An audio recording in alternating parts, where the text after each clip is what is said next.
Iran और Israel एक दूसरे पर लगातार मिसाइलें और ड्रोन दाग रहे हैं।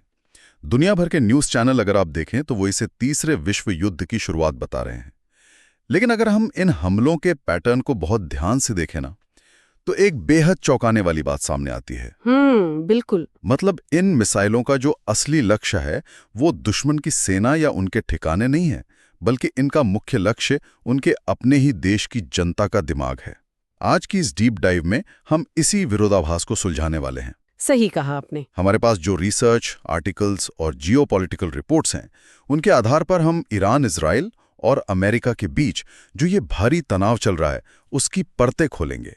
हमारा उद्देश्य किसी एक का पक्ष देना नहीं है, बल्कि ये समझना है कि इस पूरे घटनाक्रम के पीछे असल राजनीतिक कारण क्या हैं और अमेरिका के क्या छिपे हुए रणनीतिक हित हैं इसमें। जी, और साथ ही भारत की भूमिका को भी समझना है। बिल्कुल।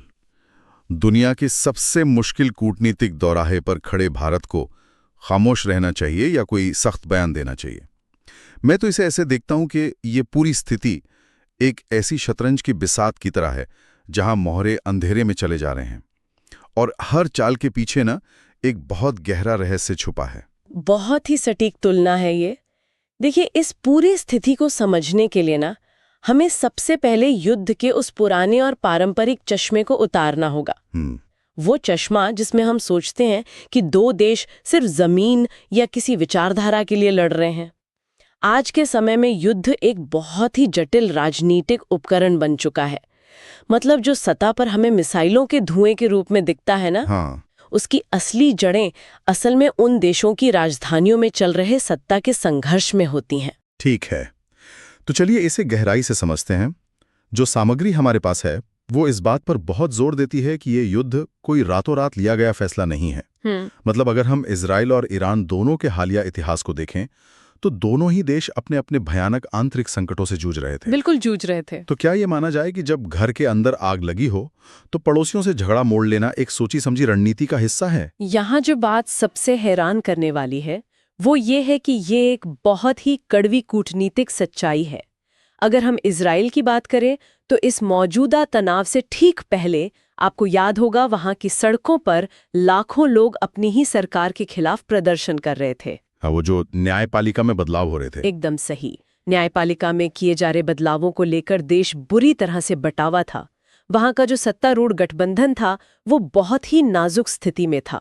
अब ऐसी स्थिति में जब देश पर कोई बाहरी और बड़ा खतरा मंडराता है ना, तो रातों रात एक चमत्कारिक बदलाव आ जाता है। सब एकजुट हो जाते हैं। बिल्कुल। जनता अपने सारे मतभेद भूलकर सरकार के पीछे खड़ी हो जाती है। आंतरिक राजनीति का जो प्रेशर कुकर फटने वाला होता है उसकी सीटी बाहरी युद्ध के जरिए निकाल दी जाती है। अरे वाह!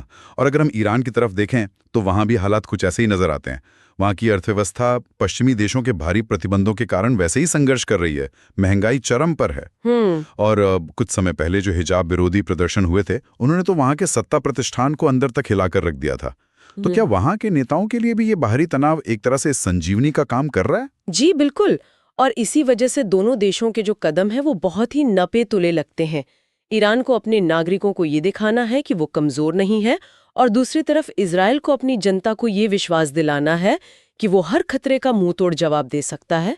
कूटनीति की भाषा में इसे नियंत्रित अस्थिरता कहा जाता है। लेकिन यार ये तो सीधे सीधे आग से खेलने जैसा है। ये नियंत्रित अस्थिरता मतलब काम कैसे करती है? मेरा सवाल ये है कि जब सैकड़ों ड्रोन्स और बैलिस्टिक मिसाइलें हवा में हों तो हालात बेकाबू होने में कितनी ही देर लगती है? हाँ, जोखिम तो बहुत है।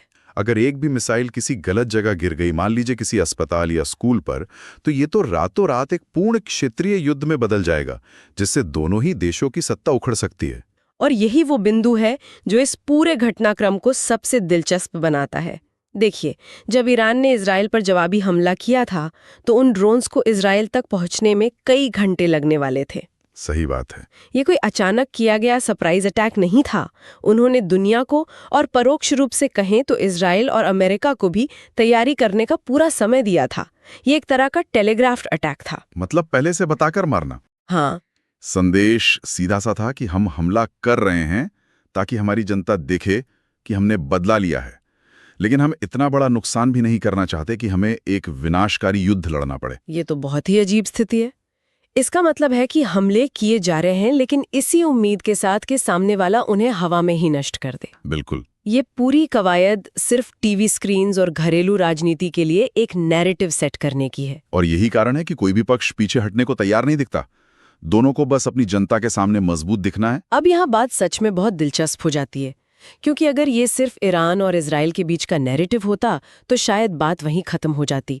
लेकिन हमारे स्रोत एक बहुत बड़ा सवाल उठाते हैं, अमेरिका की भूमिका वाला सवाल। हाँ, अमेरिका की इसमें क्या भूमिका है? अगर हम नक्शे को देखें तो अमेरिका इस पूरे संघर्ष क्षेत्र से हजारों मील दूर बैठा है। मुझे यहाँ एक सिक्योरिटी गार्ड वाली एनालॉजी अक्सर याद आती है। वो कैसे? कि अगर किसी मोहल्ले में थोड़ी बहुत चोरी की अफवाहें उड़ती रहें तो गार्ड की नौकरी सुरक्षित रहती है और लोग उसे पैसे देते रहते हैं। क्या अमेरिका मध्य पूर्व में कुछ ऐसा ही कर रहा है? हाँ, ये तुलना सुनने में थोड़ी कठोर लग सकती है, लेकिन अगर हम इसे बड़ी तस्वीर से जोड़कर देखें ना, तो अंतर्राष्ट्रीय संबंधों का यथार्थवाद कुछ ऐसा ही होता है। वैश्विक भू राजनीति में जो महाशक्तियां होती हैं, उनका प्रभाव इस बात पर निर्भर करता है कि बाकी देशों को उनकी कितनी जरूरत है। अगर मध्य पूर्व में पूर्ण रूप से शांति आ जाए, सभी देश आपस में व्यापार करने लगे, तो वहां अमेरिका की सैन्य उपस्थिति और उसके द्वारा बेचे जाने वाले हथियारों की आखिर क्या जरूरत रह जाएगी? ये बात तो है। अमेरिका का जो रक्षा उद्योग है, जिसे हम मिलिट्री इंडस्ट्रियल कॉम्प्लेक्स कहते हैं, उसके लिए हथियारों की बिक्री एक बहुत बड़ा आर्थिक पहलू है। जब भी तनाव बढ़ता है तो उस क्षेत्र के सभी देश अपना रक्षा बजट बढ़ा देते हैं और फिर अरबों डॉलर के नए हथियार खरीदते हैं। लेकिन मुझे यहाँ एक बहुत बड़ा विरोधाभास नजर आ रहा है। जी। अभी अमेरिका में चुनाव का माहौल है। जी। कोई भी मौजूदा अमेरिकी राष्ट्रपति चुनाव से ठीक पहले किसी नए अंतर्राष्ट्रीय युद्ध में नहीं फंसना चाहेगा। हाँ। क्योंकि इससे देश की अर्थव्यवस्था पर सीधा असर पड़ता है और जनता नाराज होती है। हाँ। तो क्या ये नियंत्रित अस्थिरता अमेरिका के लिए भी एक बहुत बड़ा सिरदर्द नहीं है? हाँ। अगर हालात उनके हाथ से निकल गए तो उन्हें अपनी सेना उतारनी पड़ेगी। ये एक बहुत ही महत्वपूर्ण अवलोकन है आपका। अमेरिका इस वक्त एक बेहद पतली रस्सी पर चल रहा है। एक तरफ उसे इजराइल का समर्थन करना है, क्योंकि वहां की जो घरेलू राजनीति है और शक्तिशाली लॉबी समूह है, उनका यही तकाजा है। बिल्कुल। लेकिन दूसरी तरफ उसे ये भी सुनिश्चित करना है कि ये तनाव किसी क्षेत्रीय युद्ध में न बदल जाए, क्योंकि युद्ध का मतलब है तेल की कीमतें आसमान छूने लगेंगी और उससे अमेरिका में महंगाई बढ़ेगी। बिल्कुल। और चुनाव के साल में महंगाई किसी भी राष्ट्रपति के लिए एक बुरे सपने जैसी होती है। इसलिए अमेरिका की कोशिश बस यह है कि तनाव बना रहे, हथियारों की बिक्री होती रहे, मध्य पूर्व के देश सुरक्षा के लिए अमेरिका की ओर ही देखते रहे, लेकिन कोई बड़ा युद्ध न छिड़े। तो क्या इसका मतलब यह है कि अमेरिका जानबूझकर आग लगा रहा है और फिर खुद ही फायर ब्रिगेड बनकर उसे बुझाने का नाटक कर रहा है? इसे इस तरह से देखना ज्यादा तार्किक होगा कि अमेरिका उस वैक्यूम या शून्य को भरने से रोकना चाहता है जो उसके जाने के बाद पैदा हो सकता है। चीन की वजह से? हाँ, चीन लगातार मध्य पूर्व में अपनी पकड़ मजबूत कर रहा है। कुछ समय पहले चीन ने ही ईरान और सऊदी अरब के बीच एक ऐतिहासिक शांति समझौता करवाया था। हाँ, जिसने अमेरिका को भी चौंका दिया था। बिल्कुल।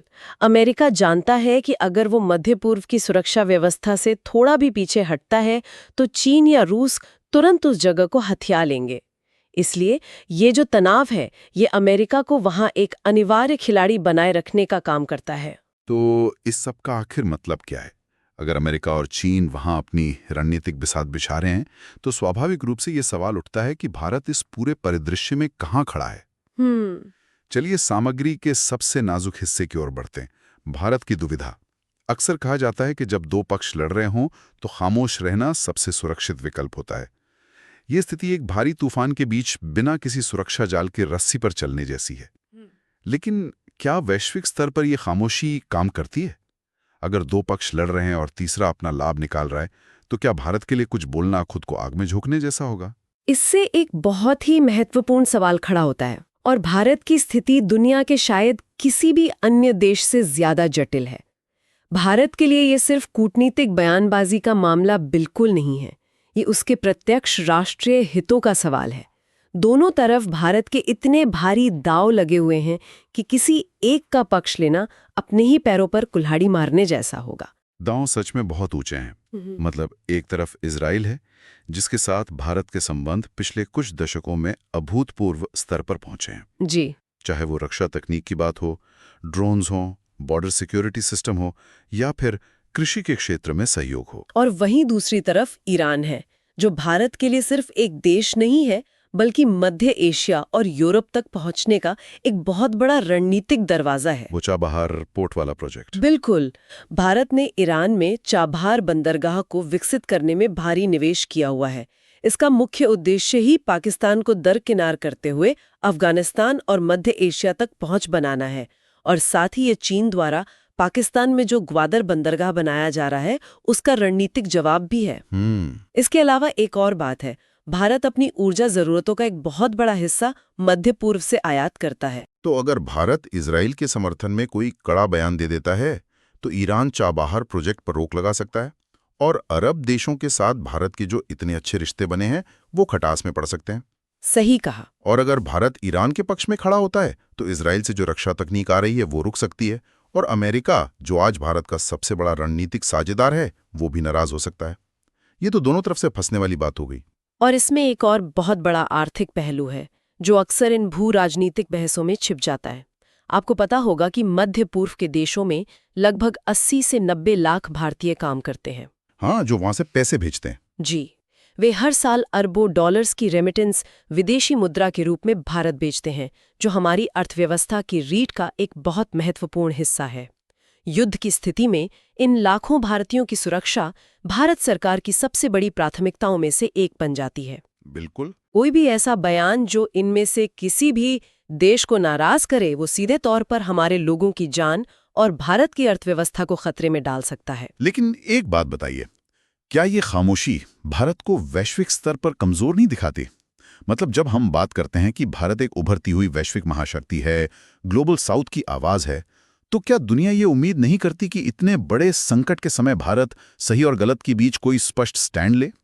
कई आलोचक तो कहते हैं कि हर बार ये कहना कि शांति और कूटनीति से मसला हल होना चाहिए, ये दरअसल कोई स्टैंड न लेने का एक बहाना है। ये एक बहुत ही आम धारणा है, लेकिन आधुनिक कूटनीति में तटस्थता और निष्क्रियता के बीच बहुत बड़ा अंतर होता है। भारत निष्क्रिय नहीं है।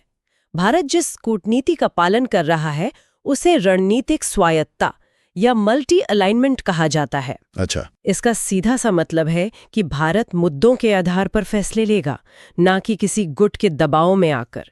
जब भारत शांति और अंतर्राष्ट्रीय कानूनों के पालन की अपील करता है ना, तो वो कमजोरी नहीं बल्कि परिपक्वता का संकेत है। भारत का मुख्य स्टैंड यह है कि वो किसी देश के खिलाफ नहीं है, वो युद्ध रूपी स्थिति के खिलाफ है।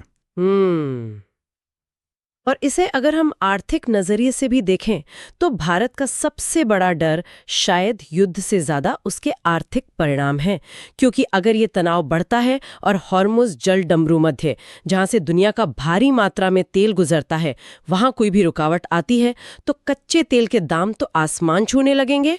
और कच्चे तेल के दाम बढ़ने का सीधा असर हमारी घरेलू अर्थव्यवस्था पर पड़ेगा। परिवहन महंगा हो जाएगा, जिससे रोजमर्रा की चीजों के दाम बढ़ेंगे और देश में मुद्रास्फीति यानी महंगाई बेकाबू हो सकती है, जो कि कोई नहीं चाहता। तो कोई भी सरकार नहीं चाहेगी, विशेष रूप से भारत जैसी तेजी से बढ़ती अर्थव्यवस्था वाली सरकार अपने विकास दर को इस तरह के बाहरी झटकों से बचाना ही चाहेगी। इसलिए भारत का जो शांति का आह्वान है, वो सिर्फ एक कूटनीतिक औपचारिकता नहीं है, ये उसकी अपनी आर्थिक सुरक्षा के लिए उठाया गया सबसे जरूरी कदम है। तो आज की इस चर्चा को अगर समेटें तो हमने ईरान, इजराइल और अमेरिका के बीच चल रहे तनाव के अंधेरे और सस्पेंस से भरे गलियारों की पड़ताल की है। बिल्कुल। जो कुछ भी हमने समझा वो हमें उस पारंपरिक सोच से बहुत दूर ले जाता है जहां युद्ध को सिर्फ सीमाओं की रक्षा के लिए लड़ा जाता है। हमने देखा कि कैसे इजराइल और ईरान के नेता अपने घरेलू राजनीतिक संकटों को दबाने के लिए बाहरी तनाव का सहारा ले रहे हैं। मिसाइलें आसमान में जरूर हैं, लेकिन उनका असली लक्ष्य टीवी स्क्रीन्स पर एक नैरेटिव सेट करना है। और हमने ये भी गहराई से देखा कि कैसे अमेरिका जैसी महाशक्ति इस नियंत्रित तनाव के जरिए मध्य पूर्व में अपनी प्रासंगिकता बनाए रखने की कोशिश कर रही है। हथियारों की बिक्री सुनिश्चित करना और चीन जैसी अन्य शक्तियों को दूर रखना, ये सब उसी का हिस्सा है। ये एक ऐसा खतरनाक संतुलन है जहां हर खिलाड़ी अपना फायदा देख रहा है। और सबसे अहम बात, हमने भारत की उस नाजुक दुविधा को भी परखा जहां उसे कूटनीतिक बयानों और खामोशी के बीच चुनाव करना है। भारत की खामोशी कोई कमजोरी नहीं, बल्कि अपनी ऊर्जा सुरक्षा, रक्षा जरूरतों और मध्य पूर्व में रह रहे लाखों भारतीयों की सुरक्षा को सुनिश्चित करने की एक बहुत ही सोची समझी रणनीति है। इस पूरी चर्चा से हमें जो सबसे महत्वपूर्ण दृष्टिकोण मिलता है वो यह है कि जब भी हम दुनिया के किसी हिस्से में कोई संघर्ष या तनाव देखते हैं ना, कि किसी भी संघर्ष से आर्थिक और राजनीतिक रूप से किसे फायदा हो रहा है, तब तक हम उस भू राजनीतिक खेल को कभी नहीं समझ पाएंगे जो इस दुनिया को चला रहा है। ये सच में एक बहुत ही विचारणीय बात है। चीजें कभी भी वैसी नहीं होती जैसी वे न्यूज चैनल्स की ब्रेकिंग न्यूज में दिखाई देती हैं। हर सैन्य अभ्यास, हर कूटनीतिक बयान के पीछे सत्ता, अर्थशास्त्र और अस्तित्व का एक पूरा तंत्र काम कर रहा होता है। बिल्कुल सही बात है। तो जाने से पहले हम एक ऐसा सवाल छोड़ना चाहते हैं जो शायद हमारे स्रोतों के दायरे से भी बाहर है, लेकिन इस पूरी चर्चा का सार है। अगर दुनिया की महाशक्तियां और देशों के नेता युद्ध के इस माहौल से, इस सस्पेंस से अपना अपना राजनीतिक और आर्थिक लाभ निकालते हैं, मेरा मतलब है अगर उनकी सत्ता और उनका प्रभाव इस तनाव के कारण ही सुरक्षित रहता है, तो क्या वैश्विक स्तर पर जिसे हम शांति कहते हैं वो सच में कोई अंतिम लक्ष्य है, या फिर शांति भी भू राजनीतिक शतरंज की बिसात पर सिर्फ एक और मोहरा मात्र है जिसे खिलाड़ी जब चाहे अपने फायदे के लिए आगे या पीछे कर सकते हैं। सोचने वाली बात है। आज की इस डीप डाइव में बस इतना ही।